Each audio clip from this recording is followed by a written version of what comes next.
எல்லாருக்கும் வணக்கம். என்னோட பேர் ஜெனி. இந்த ஜெனி ரெசிபிஸ் மூலமா உங்களை சந்திக்கிறதுல எனக்கு ரொம்ப சந்தோஷம்.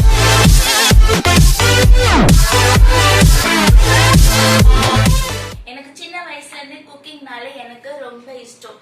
ஸோ எனக்கு தெரிஞ்ச வெரைட்டி அண்ட் டேஸ்டியான ரெசிபிஸ்லாம் உங்க கூட ஷேர் பண்ணலான்னு இருக்கிறேன். ஸோ எனக்கு தெரிஞ்ச அந்த ரெசிபிஸ்லாம் உங்களுக்கு தெரிஞ்சுக்கணும்னு ஆசையா இருக்கா? அப்படி ஆசையா இருந்தா என்னோட சேனலை சப்ஸ்கிரைப் பண்ணுங்க, கமெண்ட் பண்ணுங்க, லைக் பண்ணுங்க, கூடவே அந்த பெல் ஐக்கானையும் கிளிக் பண்ணி அடுத்த ஒரு நல்ல ரெசிபிஸோட உங்களை மீட் பண்றேன் friends. Until then bye bye and take care.